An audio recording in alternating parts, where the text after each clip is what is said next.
Halo semuanya, selamat datang di sesi bedah materi teologi kita. Pernah nggak sih kalian ngerasa kita ada di satu komunitas, entah itu gereja atau pelayanan, yang katanya penuh kasih, tapi realitanya, wow, ada aja konflik yang menyakitkan. Nah, di sesi eksplorasi kali ini, kita bakal bongkar habis-habisan anatomi dari konflik itu sendiri. Kita bakal cari tahu apa sih yang sebenarnya terjadi di balik layar perselisihan, dan pastinya nemuin solusi alkitabiah buat ngatasinnya. Oke, jadi ini kurang lebih peta jalan kita hari ini. Kita bakal mulai dengan mendiagnosis satu virus relasional yang namanya Eris. Habis itu, kita lihat seberapa bahaya virus ini, melacak dari mana akar tumbuhnya, dan yang paling penting, kita bakal bahas solusi penawar egonya, yaitu gimana caranya punya pikiran Kristus. Yuk, langsung aja kita mulai. Bagian pertama, apa itu Eris? Mari kita pakai kacamata objektif kita buat mendiagnosis akar perselisihan ini.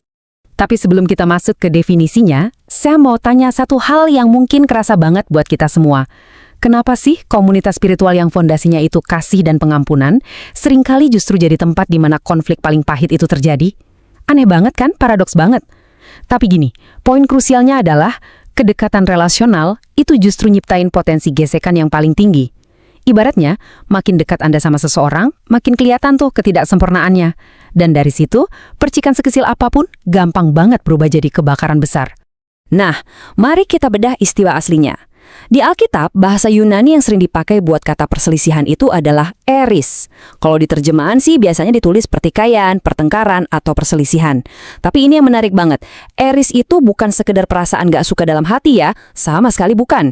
Eris adalah kelanjutan alami, ekspresi aktif dari permusuhan itu sendiri.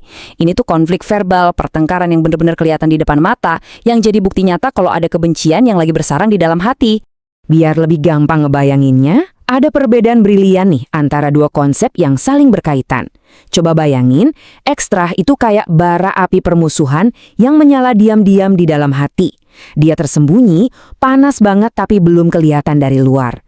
Nah, sebaliknya, eris itu adalah asap tebal dan nyala api yang akhirnya meledak keluar dan menghancurkan apa aja yang ada di sekitarnya.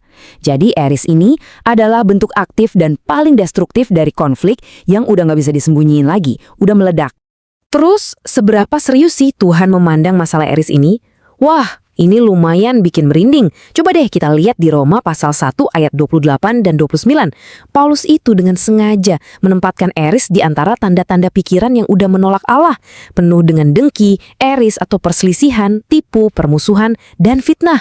Gila ya, ini bukan cuma masalah komunikasi yang jelek atau sekedar beda pendapat. Alkitab naruh perselisihan ini sejajar dengan dosa-dosa yang paling gelap. Ini bukti jelas kalau eris itu indikator serius dari sebuah hati yang lagi sama sekali nggak selaras sama Tuhan. Oke, masuk ke bagian kedua, bahaya eris dalam gereja. Biar lebih kebayang gimana bentuk nyatanya, kita pakai Jemaat Korintus sebagai studi kasus klasik kita nih. Kalian tahu kan Jemaat Korintus? Mereka ini jemaat yang luar biasa kaya secara rohani loh. Karunia rohnya banyak banget. Tapi coba dengerin diagnosis Paulus di 1 Korintus 3 ayat 3. Dia bilang gini, karena kamu masih manusia duniawi. Sebab jika di antara kamu ada iri hati dan perselisihan, bukankah hal itu menunjukkan bahwa kamu manusia duniawi dan bahwa kamu hidup secara manusiawi? Jelek banget kan? Adanya eris membuktikan kalau suatu komunitas itu lagi jalan pakai kedagingan. Nggak peduli seberapa hebat karunia rohani mereka, seberapa keren musik worshipnya, atau segede apa gedungnya. Kalau masih ada eris, fix, sistem mereka lagi terinfeksi. Nah, itu bawa kita ke bagian ketiga, akar tumbuhnya perselisihan. Pertanyaannya, kenapa sih virus ini bisa menyebar secepat kilat di dalam komunitas? Percaya nggak percaya, penyebab eris di jemaat kuno dulu tuh masih super relevan sama kita sekarang. Pertama nih, meninggikan figur manusia di atas Kristus. Kayak zaman dulu, aku tim Paulus, aku tim Apolos. Pas kita mulai mengkultuskan pemimpin, perpecahan itu udah pasti tinggal nunggu waktu. Kedua, beda pendapat teologis tapi nggak pakai kerendahan hati. Sering banget kan kita merasa paling benar sampai lupa buat mengasihi. Ketiga, rebutan posisi dan pengaruh. Siapa nih yang paling diakui? Suara siapa yang paling didengar? Keempat, komunikasi yang nggak jujur dan ada agenda tersembunyi. Nggak transparan. Dan yang kelima, ini yang paling sering kejadian. Nggak bisa ngampunin kesalahan masa lalu. Luka lama yang dibiarin nganga itu ibarat bensin yang sempurna banget buat nyulut api eris.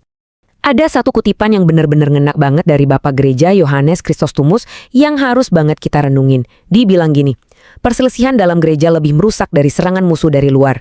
Api yang membakar dari dalam lebih berbahaya dari api yang menyerang dari luar. Wow, kebayang nggak sih? Ego di dalam diri kita itu ancaman yang jauh lebih mematikan buat komunitas daripada tekanan dari luar. Fakta sejarahnya, gereja jarang banget hancur karena tekanan dari luar, teman-teman. Dia hancur karena dibakar oleh ego dari dalam. Tapi tenang, kabar baiknya adalah selalu ada harapan. Kita masuk ke bagian keempat, solusi penawar ego. Waktunya kita kembali berpusat pada salib. Waktu Paulus lihat jemaat Korintus lagi hancur-hancurnya karena eris, apa sih resep medis yang dia kasih? Dia nulis di 1 Korintus 2 ayat 2, "Sebab aku telah memutuskan untuk tidak mengetahui apa-apa di antara kamu selain Yesus Kristus, yaitu Dia yang disalibkan." Solusinya itu ternyata perubahan fokus yang radikal. Paulus dengan tegas menarik pandangan mereka dari figur manusia, dari debat soal siapa yang lebih hebat, dan balikin semuanya murni cuma ke Kristus. Kenapa? Karena ketika salib Kristus jadi pusatnya, ego manusia itu otomatis kehilangan tempat buat berdiri, benar-benar mati kutu. Dan akhirnya kita sampai di puncak eksplorasi kita nih, bagian kelima, memiliki pikiran Kristus. Ini adalah solusi aktif dan paling definitif buat nyabut perselisihan sampai ke akar-akarnya. Coba kita resapi panduan luar biasa di Filipi pasal 2 ayat 3-5 ini. Dengan tidak mencari kepentingan sendiri atau puji-pujian yang sia-sia. Sebaliknya hendaklah dengan rendah hati yang seorang menganggap yang lain lebih utama daripada dirinya sendiri. Hendaklah kamu dalam hidupmu bersama menaruh pikiran dan perasaan yang terdapat juga dalam Kristus Yesus.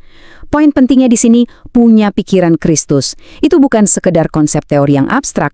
Ini adalah sebuah pilihan yang sadar dan sengaja. Pilihan buat nundukin diri dan melayani orang lain, menembus batas ego kita sendiri. Kalau kita bandingin keduanya, logikanya kelihatan jelas banget. Di satu sisi kita punya pikiran duniawi, alias kedagingan kita. Insting alaminya apa coba? Dia bakal terus ngebela ego pribadi, sibuk nyari kepentingan sendiri, dan hasil akhirnya udah pasti ketebak. Eris, perselisihan yang bikin hancur. Tapi di sisi lain kita punya pikiran Kristus. Pola pikir ini justru menganggap orang lain lebih utama, ngelayanin kepentingan orang lain. Dan boom, hasil akhirnya adalah persatuan dan damai sejahtera. Ini perbandingan yang sangat nyata antara insting yang menghancurkan versus pola pikir yang menyembuhkan. Saya mau kita benar-benar mikirin satu paradoks yang sangat mendalam dari John Calvin ini. Menurut saya ini jenius banget. Dia bilang tidak ada pertengkaran yang dapat bertahan lama jika salah satu pihak memilih untuk menjadi hamba. Perselisihan hanya bisa hidup jika kedua belah pihak sama-sama mempertahankan ego mereka. Wah, luar biasa banget kan? Perselisihan atau eris ini, itu butuh oksigen. Dan oksigennya apa? Ego dari kedua belah pihak.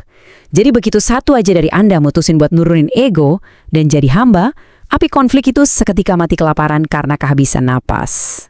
Jadi, kita udah sampai di penghujung bedah materi kita hari ini. Saya mau ninggalin satu pertanyaan yang lumayan provokatif buat kita semua renungin. Mau nggak Anda memilih untuk jadi seorang hamba demi medamin api perselisihan di komunitas Anda? Karena jujur aja, semua pengetahuan teologis yang kita bahas hari ini nggak bakal ada artinya kalau nggak dipraktekin. Ingat, Anda yang pegang kendali atas oksigen ego itu. Oke, terima kasih banget udah ikutan bareng di eksplorasi ini. Sampai jumpa di perjalanan belajar kita yang selanjutnya ya.